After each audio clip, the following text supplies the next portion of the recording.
Hello, and good afternoon to you. Welcome to another episode of Games Analysis and Producer Perspectives. So, here's what we're talking about today. Sony, the PlayStation division, Sony Interactive Entertainment. You know, I don't do a lot of cursing on this particular series of episodes of Unscripted Gaming. For a lot of reasons, because I want these to be easily findable and watchable by perhaps even a younger audience, just for information, details, education. So we'll call it this. Sony is impoopifying the games industry and game history as we speak. And they're doing it in a very, very stupid way. We talk a lot about how Microsoft, their Xbox division, has just been like tripping all over themselves to make themselves kind of the enemy of the games industry for the last 2 years, maybe 3. It feels like they've been doing that. I want to say it's definitely been about 3 years they've been doing that. Ever since Phil Spencer wanted to buy Activision Blizzard, ever since that whole thing started going down, it's just been roller coaster down the hill, in a bad way.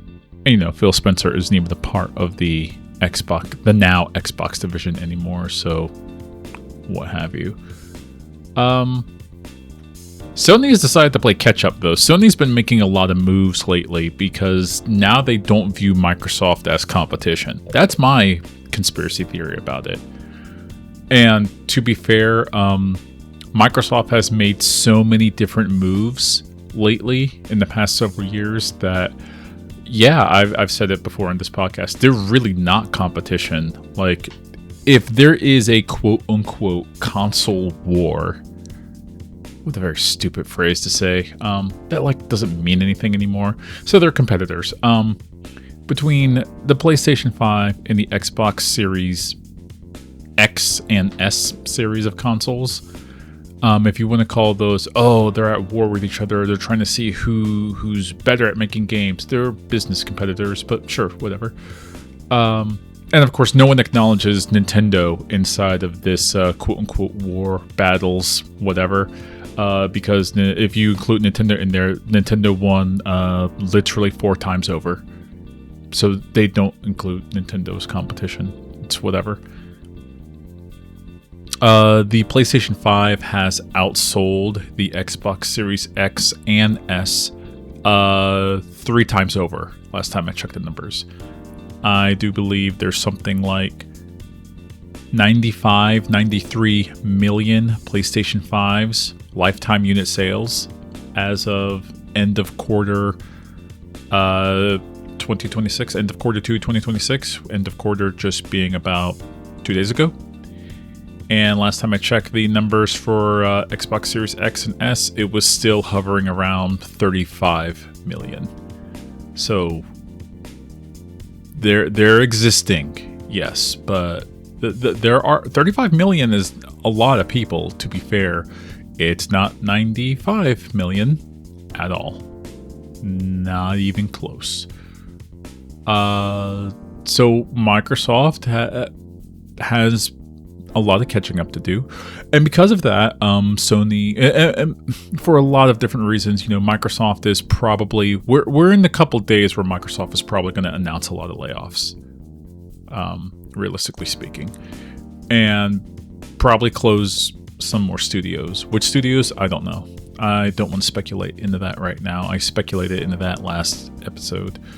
This episode, we're talking about how Sony is deciding, okay, we're the kings of this roost when it comes to high definition gaming. Yes, this Switch 2 is high definition gaming, yes, but once again, Switch 2 is not in this conversation right now. Nintendo's not in this conversation. They're off doing their own thing. Most people that own a PS5 or most people that own an Xbox Series X probably also own a Switch. Sometimes. Most people will say. There are that many Switches and Switch 2s out there. Sony announced yesterday that they wanted to stop as of 2028, January 2028, they want to stop making physical media. Just completely. They're going to stop shipping their games on Blu-ray discs. That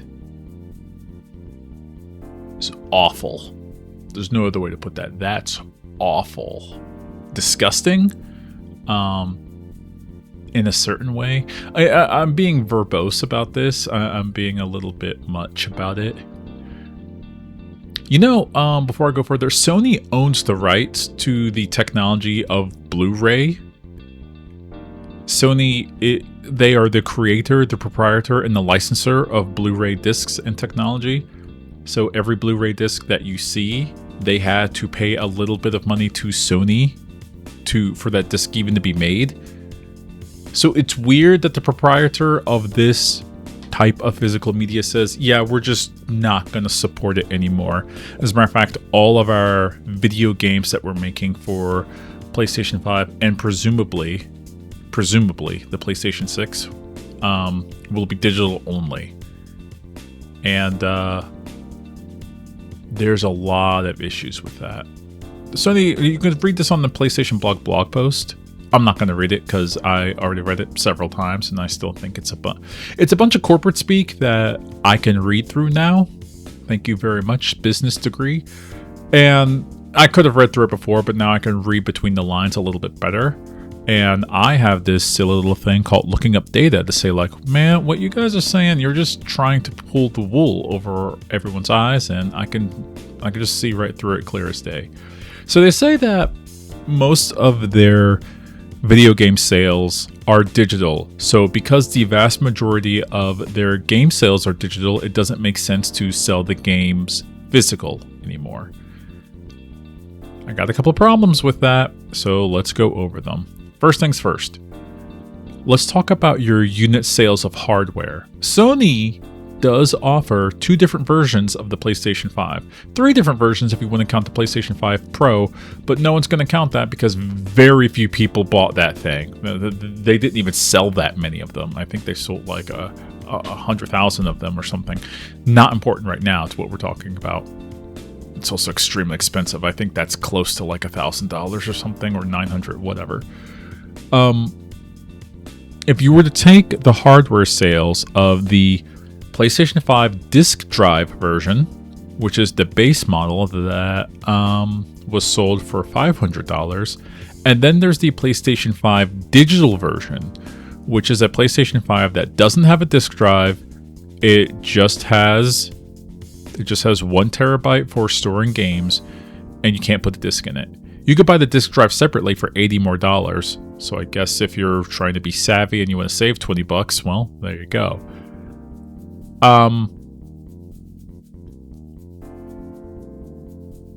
Here's the thing about those hardware sales numbers. 80%. I think the last time I saw the number, it was closer to 86.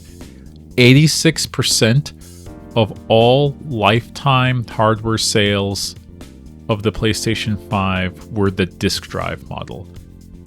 86%. The digital version is still out there, and it's cheaper, but only 14% of the market wants the digital only the digital only version. That tells you a majority, plurality, overwhelming, over 80%, 4 out of 5 people that own the PlayStation 5, even if they buy a lot of their games digitally, they want the disc drive version because they want the option for physical disc-based media. Just having that option is enough to push them over the edge and say, I'll pay the extra $100 for the option. Extra $100. Extra 1/5 of that price. Put on top of it. They're ignoring that. Also, a lot of people use their PlayStation 5, myself included, as a 4K HD Blu-ray player. I do that. I know a lot of people that do that. Why wouldn't you do that? And who makes the technology for a 4K Blu-ray players? It's Sony. So they get money from the sales of those specific types of discs. it's like an Ouroboros effect of like, we've decided to kneecap this entire business chain, this entire logistical supply chain of physical media, because it's not making as much money as the digital version, I guess, question mark? I guess? I don't know. Before we get a little bit further into that, we're going to take a quick ad break right here. So we'll take one right here, then we'll come right back. Do you like drinking coffee? Of course you do. You're listening to this podcast. That's pretty much most people listening to this love drinking coffee. What you want to drink, though, is locally sourced and sustainable coffee. How about some coffee where every time you make a purchase of it, 5% of all of its sales go back to charities to go ahead preserve the great outdoors? How about a coffee that only works with local farmers? Coffee that gives you a great taste. So thanks to today's sponsor, that is going to be Afuera Coffee. You can go to afueracoffee.com and you can order some specially sourced, single sourced actually, sourced from the Rainforest Alliance Farms in Central and South America, coffee beans, ground or whole beans, and get that delivered straight to your house. You want to use my promo code RHAZE, that's RHAZE, at afueracoffee.com. Order yourself some coffee and they're going to give you 15% off just for using that promo code. Go ahead, get yourself some coffee, and enjoy it knowing that you're giving a little bit back to the environment.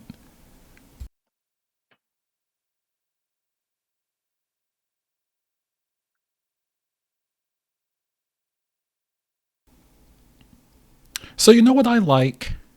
I like energy drinks.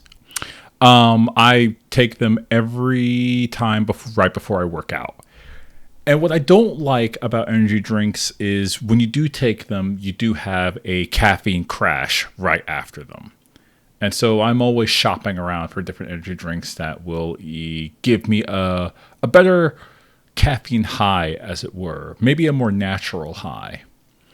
So we got today's sponsor, Aspire Drinks. If you want to go to aspiredrinks.com, what they give you is healthy energy that delivers balanced, crash-free 80 milligrams of natural green tea caffeine. They are sugar-free, and they come in a variety of delicious flavors. They will keep you refreshed and focused all day long. Now, as a new sponsor of this show, they are giving an exclusive discount. When you are at the checkout, enter the promo code RHAZE. And it's like Ray Hayes. Yeah, RHAZE at aspire.com when you order some energy drinks. You could just buy a pack for yourself or just make a subscription if you've already had them before. Once again, these are gluten-free, keto-friendly, soy-free, vegan, and kosher natural energy drinks. The discount is going to give you, the listener, a 20% discount. That's a heck of a deal. Go ahead and put that into, once again, aspiredrinks.com. That's RHAZE. You're already going to probably go buy some energy drinks. Why not buy a bulk? Buy some in bulk. Tell them Ray Hazlip sent you. All right?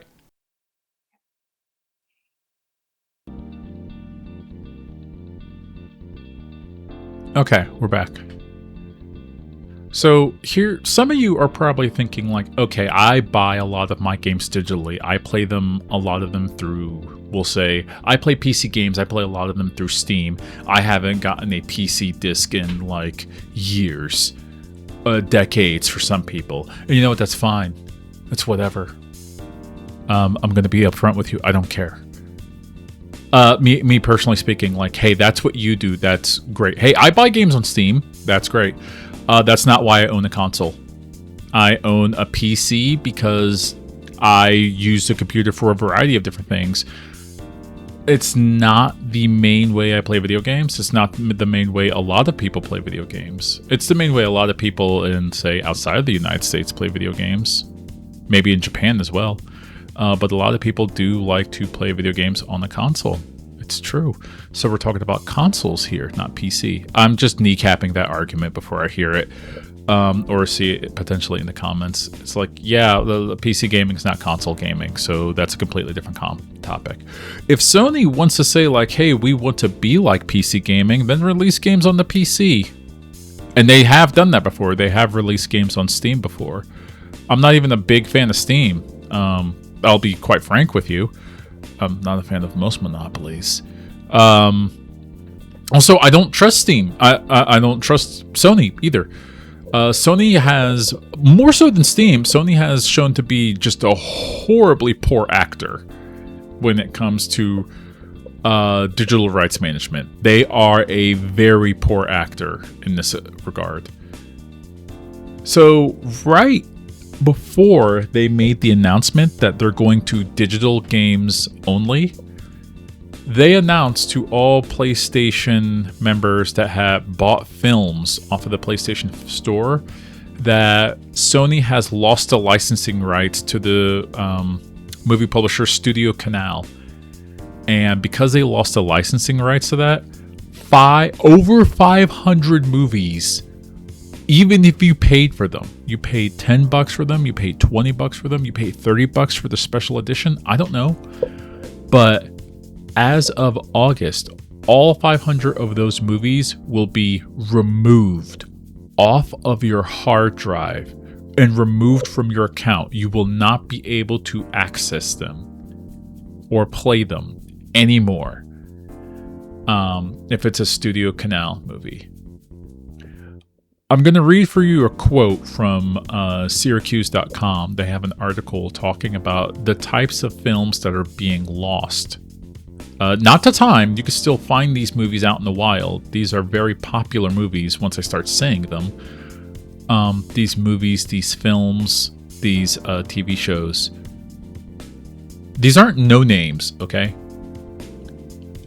These are going to be films like Terminator 2, Hot Fuzz, Rambo, Apocalypse Now, Moonlight, The Young Pope, Bridget Jones' Diary, Evil Dead, Paddington, The Hunt, American Gods, Sharknado, Highlander, and Total Recall.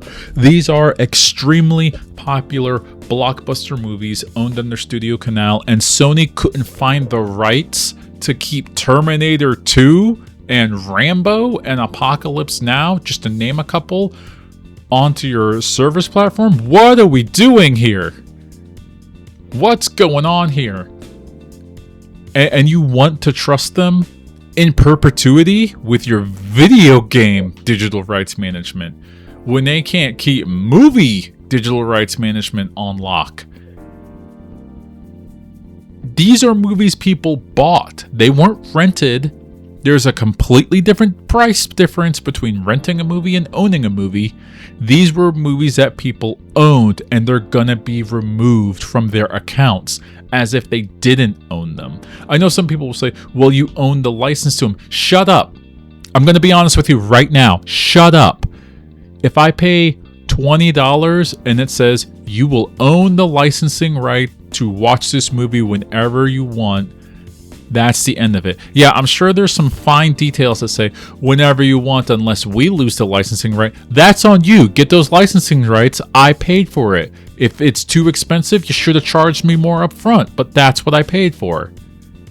I'm done giving large multi-billion-dollar corporations a chance to go ahead and say, well, here's what really happened. Shut up.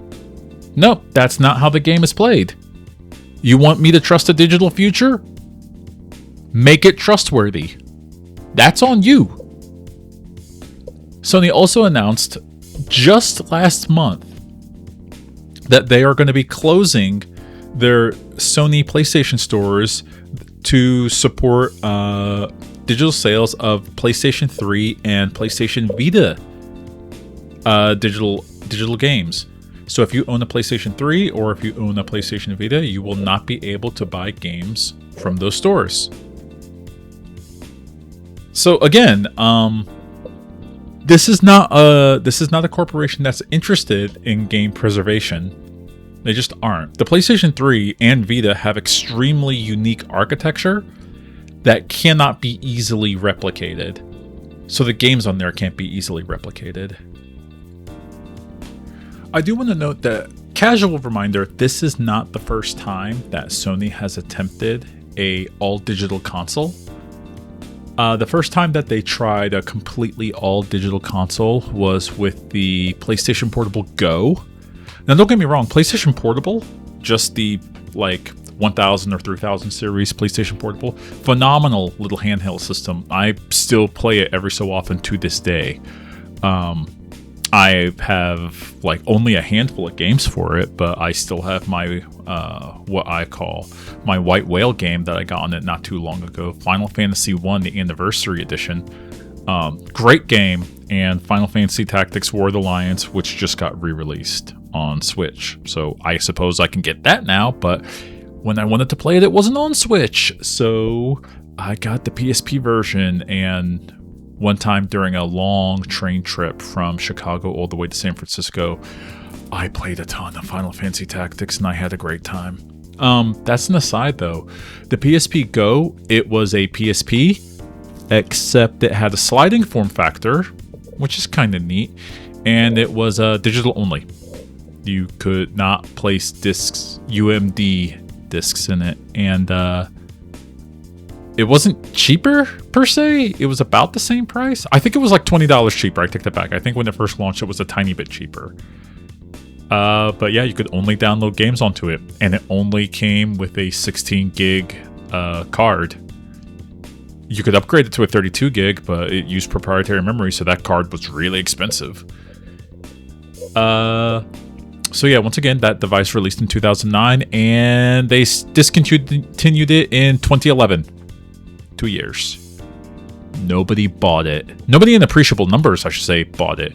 There was even a point in 2010 where Sony was recognizing, wow, no one is buying this thing. Oh my gosh. They play with the idea of doing a relaunch campaign where they re-announced it as if hey, maybe you didn't hear us the first time. It's the PlayStation Portable Go. And someone should have interrupted them and said, we heard you the first time. No one cares. All right? We don't want it. There was even a point in 2011 where they were giving away the PlayStation Portable Go with 10 free video games if you just bought the system. They were desperate to get you to invest in this all-digital handheld game, and nobody was biting. And so they discontinued it. Congrats. You released a different SKU, and it didn't work at all. Now, that was a long time ago. That was 16 years ago. Ooh boy. Oh, longer than that. Closer to 17 years ago. Yeah.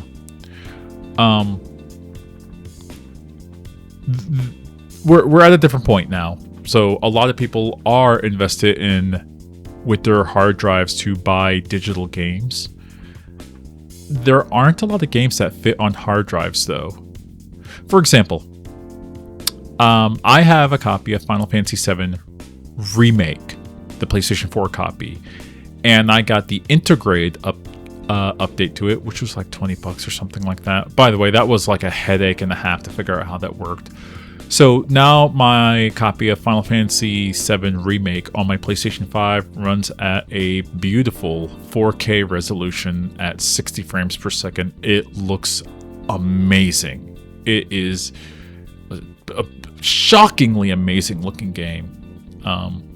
Better looking, in my opinion, than Final Fantasy VII Rebirth, which has some interesting models, but not as good as the models in Remake. But whatever, we're getting to the nitty gritty. That game took up about 100 gigs of my hard drive when you downloaded all of the textures and everything. And the PlayStation 5 has it's either a 500 or 1 terabyte hard drive, one of the two, I forget off the top of my head. That's still a lot of space for one video game. Now, I can uninstall that game because I have the physical disc it's actually 2 discs. I have the physical discs of that game.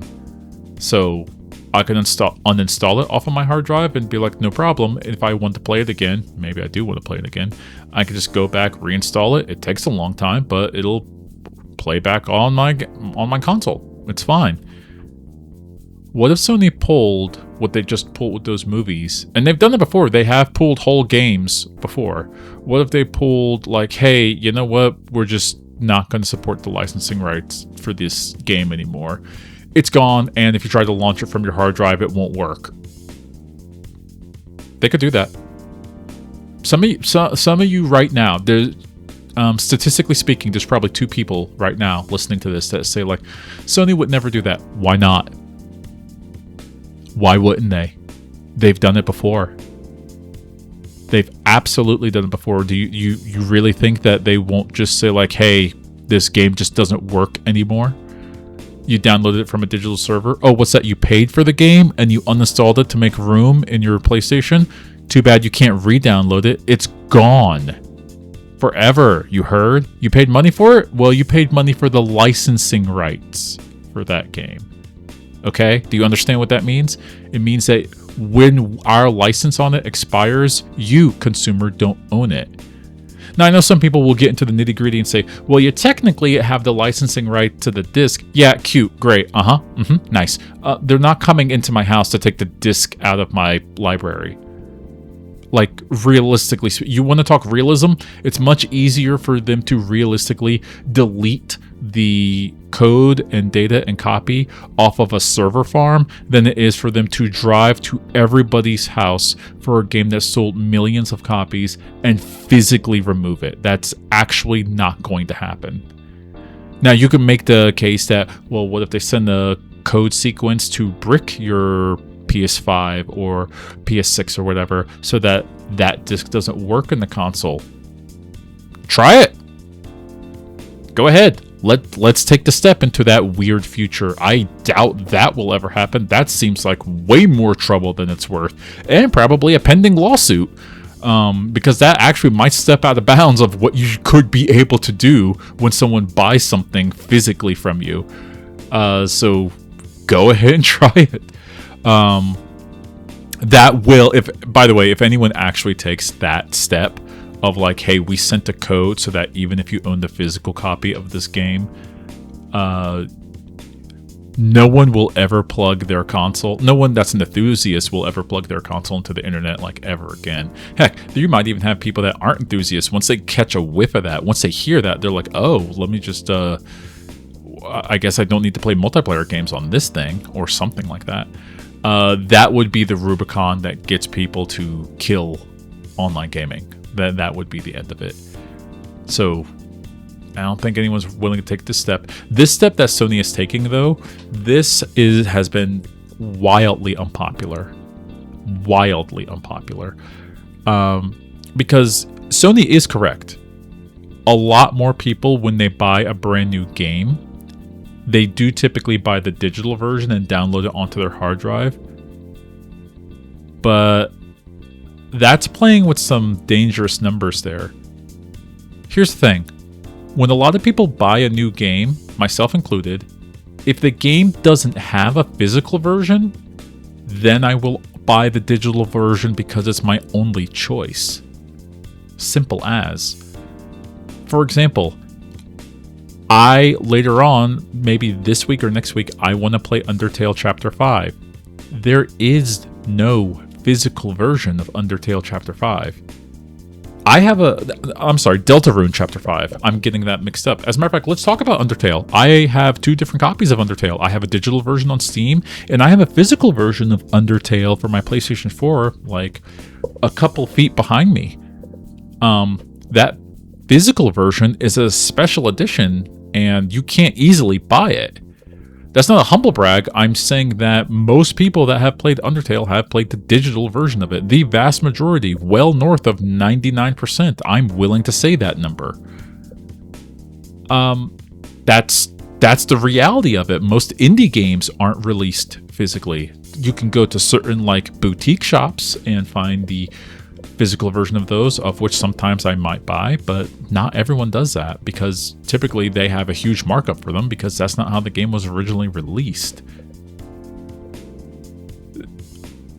Also, there are very large video games that they only released the digital version of them. One of the most popular games that you can play right now is Fortnite. And there is no physical version of Fortnite. There is, but it's Fortnite Save the World, and even that's been discontinued.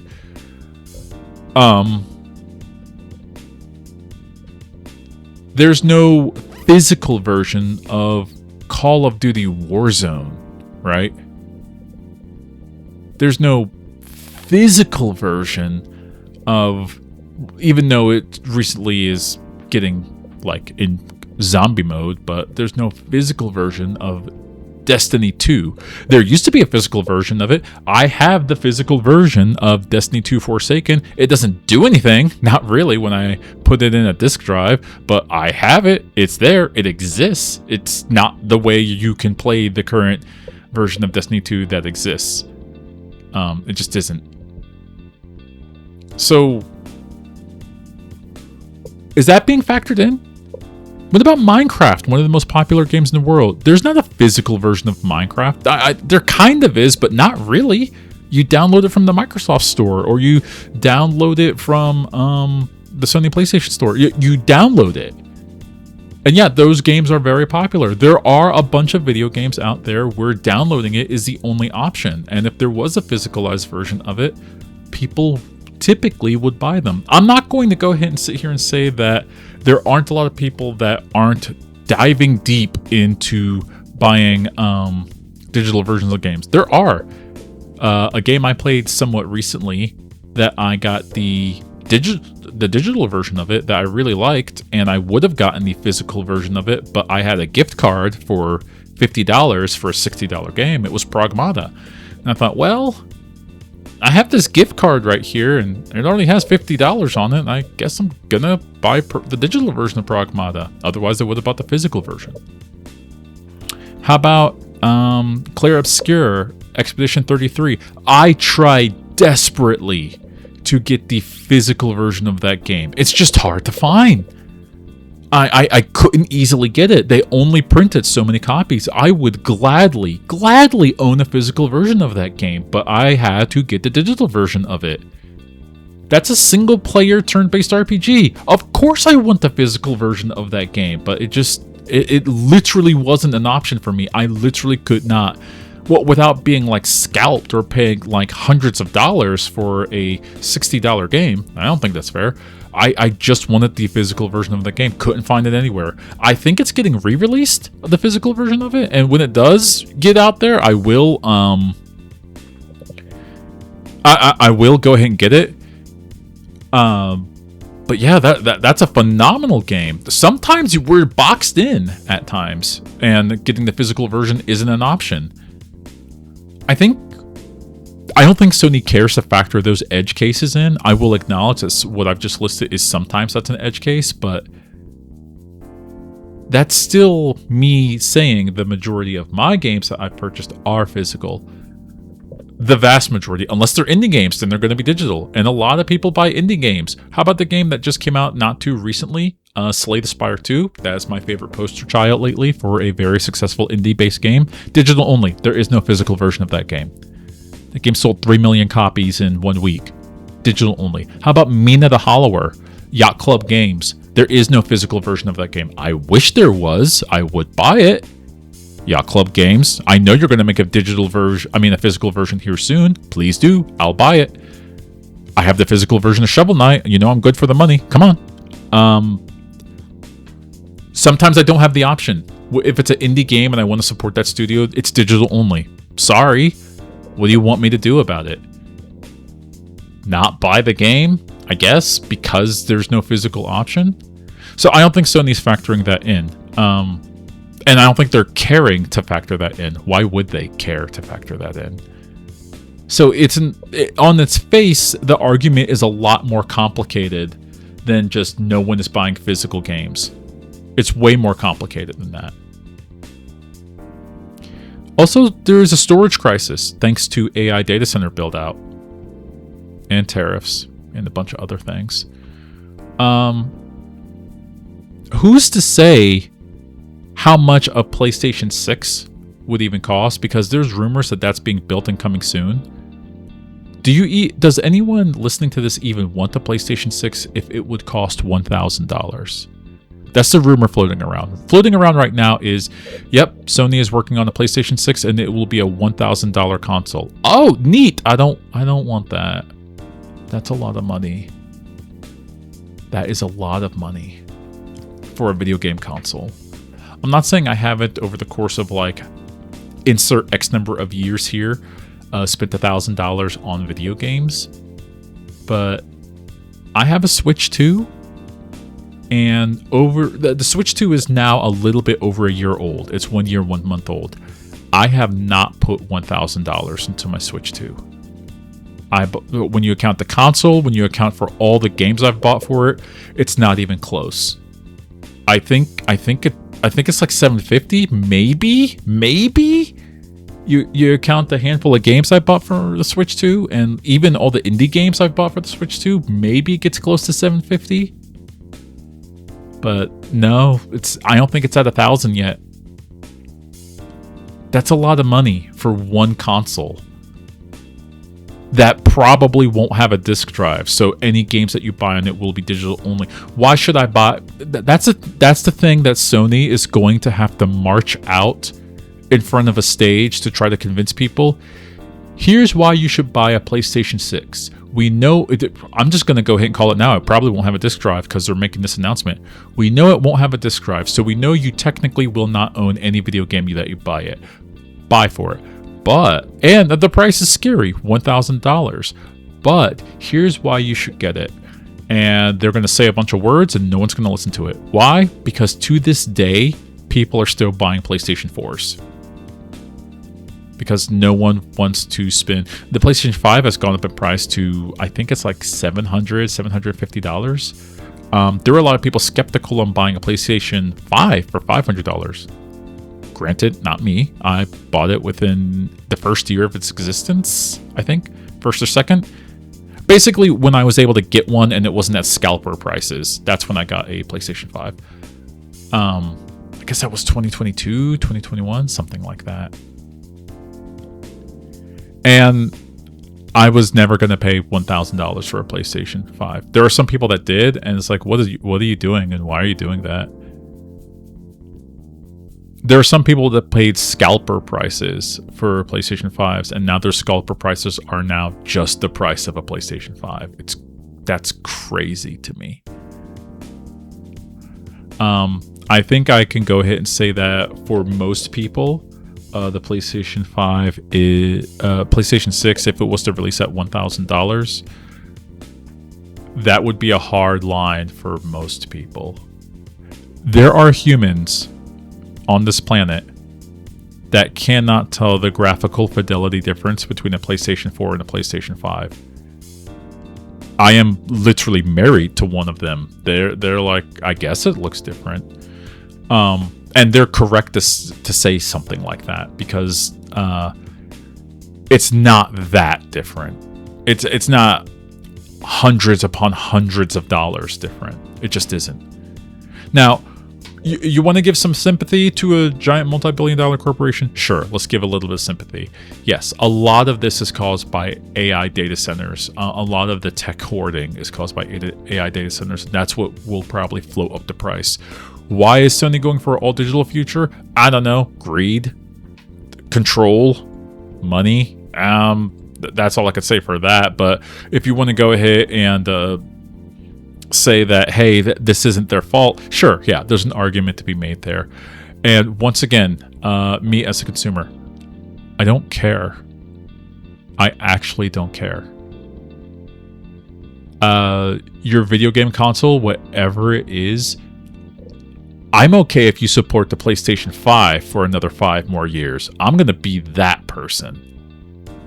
I remember that the gap between the PlayStation 3 to PlayStation 4, that was a really, really long gap thanks to the recession. And it wasn't that bad. Like, yeah, the gap between the Xbox 360 and the Xbox One, that was 10 years. Same thing for the PlayStation 3 and PlayStation 4. That was 10 years. Hey, Sony, maybe you need to support the PlayStation 5 for 10 years. We probably are on the cusp of a recession, a big crash recession upcoming anyways. You can delay it. It's fine. Prices are high for everybody. Go ahead and just say, you know what? We're not releasing a PlayStation 6 because the real answer is, why should you? What would it give? Who would it benefit? Everyone is sick and tired of and I'm using the cutesy word for it, the impoopification of the games industry, and everyone is sick and tired of watching large video game corporations deciding to take it out on the consumer.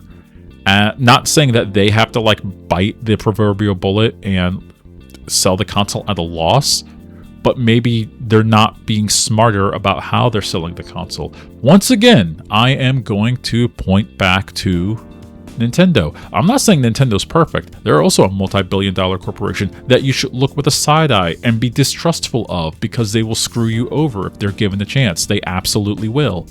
That said, Switch 2 is still $450. They did announce a price hike. It's going up by $50 here in September, which is still 2 months away. So if you haven't bought a Switch 2, now's the time. There's never been a better time to buy a Switch 2, I'll be honest with you. I'm not even trying to market for you. I'm trying to say the price is only going to go up. If you're thinking about it, you should probably do it sooner than later. And it's a powerful little console.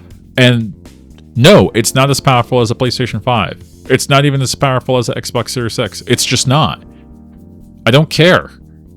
I just don't, because the games I play for it, some of those games are still in 4K. Those games still run at 60 frames per second. All of them are at 1080p. Some of them are at 1440p. They still look good on my TV or my monitor. And it's portable. I've traveled with my Switch 2. I've traveled from all the way from my home to New York City when me and my wife went there last summer. I'm probably going to travel with it again. I've traveled plenty of places with this little thing, and it still looks and plays very well. They went ahead and took an idea for high-definition consoles and said, well, what if you could take it with you? And that's a smart way of looking at it. I don't need more polygons. I need games to be more accessible for the places I want to be with them. And it works, and it's smart, and I'm asking Sony, a PlayStation 6 should probably just be a portable system. That would be smart. It doesn't need to be a big giant thing that sits under my TV. I got enough stuff sitting under my TV. I could use a little less, I'll be frank. But that's me, old man yelling at cloud. It's really just more disappointing that they want to try to force an all-digital future. I'll say it right here on this podcast, and feel free to quote me on it. If they actually do launch a PlayStation 6 and it doesn't have a disc drive option, I'm not getting a PlayStation 6, and that's the end of it. I mean, I'm already winning. Once they release the last Final Fantasy game, what is it? Remake, Rebirth, Revelation. I guess Final Fantasy VII Revelation. Once that's it, it's like, all right, cool. That's originally why I was getting a PlayStation 5. We're good. I will be fulfilled, and I will just be like, oh yeah, I play video games on my console. My console is whatever Nintendo released, because Nintendo has said they're not going to. Well, there are analyst rumors saying, yeah, they're not going to change anything. They're probably still going to release physical games. And why would they stop? Nintendo actually does sell a lot of physical games, quite a lot.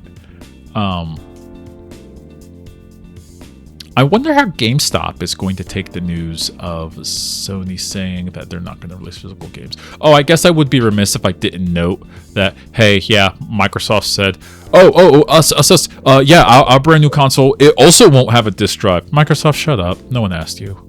Listen, I'm gonna be super, super real. No one is looking at Project Helix and getting excited. No, I don't even know what Project Helix is. It's supposed to be a PC hybrid. Already you've lost me. I'm gone. And then someone said the rumor is the price might be like well north of $1,000, probably close to $1,500. Listen, there's nothing you could do to that console to make it worth $1,500. Absolutely nothing. I would rather buy $1,500 worth of video games for my Switch 2, and I don't think I'm gonna buy $1,500 of video games for my. I don't think I bought $1,500 worth of video games for my Switch 1. As a matter of fact, I'm getting my calculator out live on this recording and seeing how many Switch 1 games. Let's see how many I have, and if I paid $60 for every single one. I didn't, but yeah, I think over the course of my entire ownership of the Nintendo Switch 1, I think I got close to $1,000. So I am absolutely not buying whatever Project Helix is if it's $1,500, if that's the rumor. So no, not ever. No. No. What Sony is doing is anti-art. What Microsoft has been doing has been anti-art for like years now. They just don't care. And Asha Sharma's been awfully quiet on her social media accounts ever since they announced they will have to close studios and up some prices. Anyways, I'm getting to the point where I'm rambling, so I'm going to stop doing that. Hey, do you like sci-fi books? If you do, I wrote 2 of them. I'm very slowly working on my 3rd. I plan to actually start doing some more of it with my editor, Bree, who edited my 2nd book. You should buy it on Amazon. Look up author Ray Hazlett. You can find both of my books. One of the 2nd book is mecha based. Really love that book. Do you like other podcasts? Well, the Unscripted Gaming Universe has a bunch of different podcasts. You can go find out more about them at unscriptedgaming.com, or just go to our YouTube channel. Just type in Unscripted Gaming. I know there's a lot of pretenders to our name, but we're the original ones, and we're the ones that make it work. So, thank you very much for taking a listen at me. I think I'm going to go try to walk my dog. I hope you all have yourselves a fantastic day.